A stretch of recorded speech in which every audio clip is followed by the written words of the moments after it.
Hello everyone, welcome to BI Consulting Pro. In this video, I'm going to talk about top 3 programming languages that you should learn in order to make your career in data field. If you are in the data field, then these are the 3 programming languages that you must know. If you know 2 out of 3 these programming languages, you can change your career drastically. The number one is SQL, number two is Python, and at number three is R language. These are the 3 programming languages that you should focus on. Now, without wasting any further time, let's get started.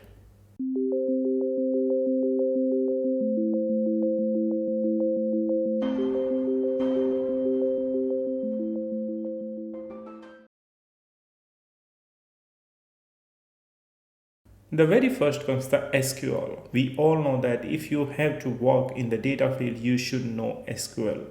SQL is a structured query language that enables you to interact with the database.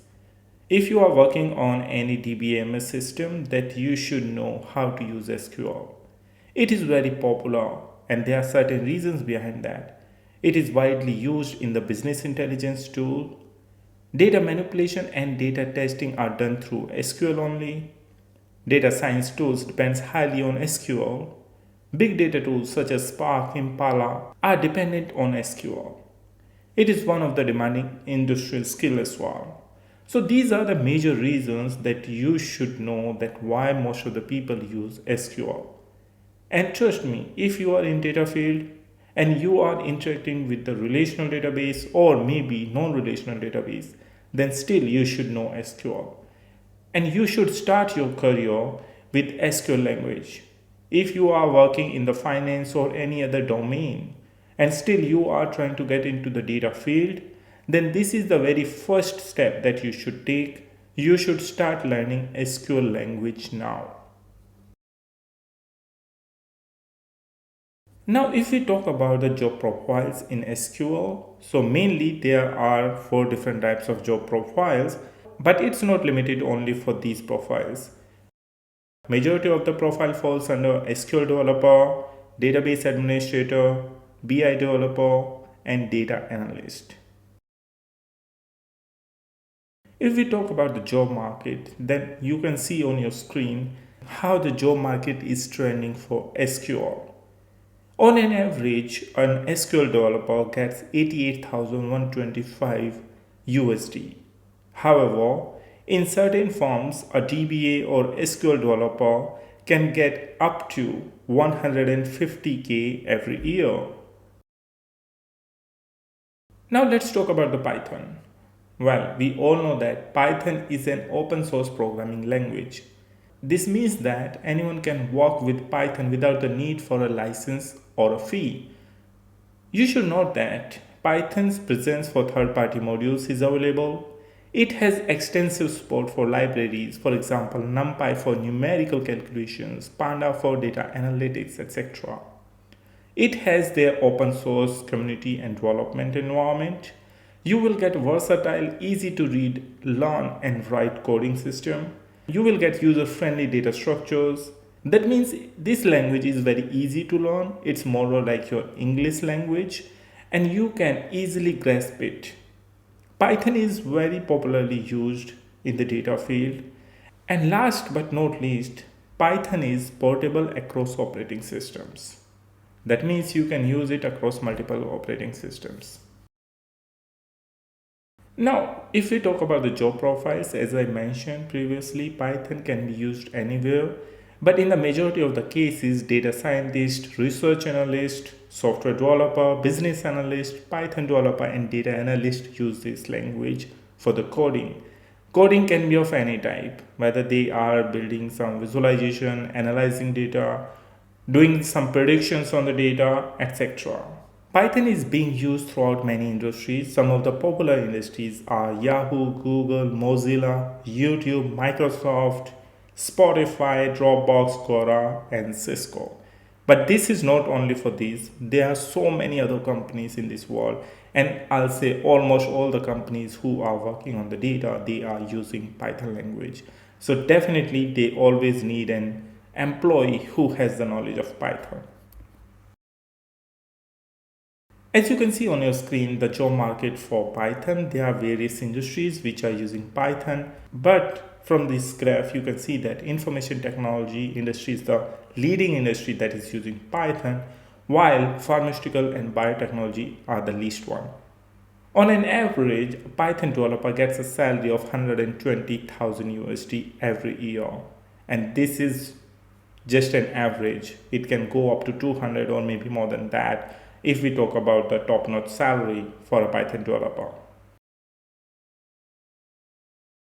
Now lastly, we are going to discuss about R. So whenever it comes a question whether you should go with R or Python, it depends in what job profile you want to go. Basically, R and Python both are open source programming languages. You can go with any of these, but you have to think about what is your current role and what kind of processing or the software development environment you are using right now.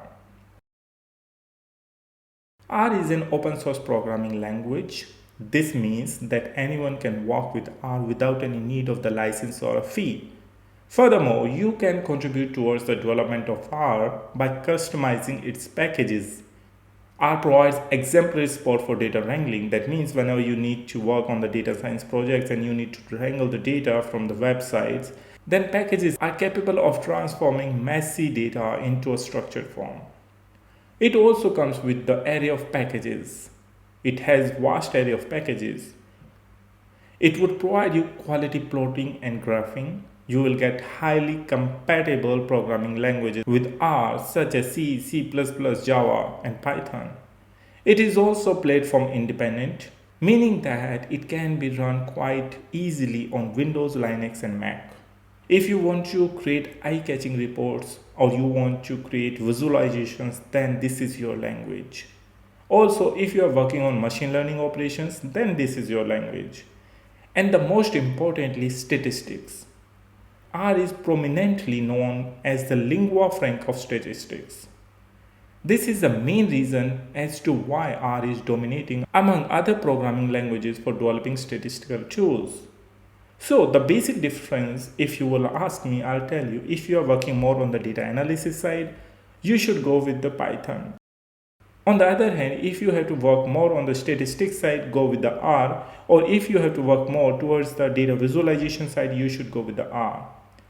If we are going to talk about the industry sectors using R, you can see on your screen there are various sectors, but academic sector is the one which is using this R language much more as compared to any other sector. There are various companies around the world that are using R language, as you can see on your screen. And as I just mentioned, it's not just one company that uses this R or Python. Most of the company they use this language. Let's talk about the job market for R language. On an average, R developer get a salary around 130,000, which is better than the salary of a Python developer. But Python has its own advantages and disadvantages. And also from the graph, you can see that the graph of R language is continuously increasing. That means it's continuously growing. Now, let's talk about the job profiles in R.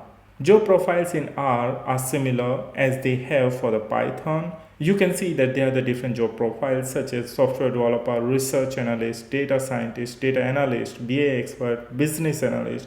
But not only that, data visualization expert and quantitative analyst also use the R language.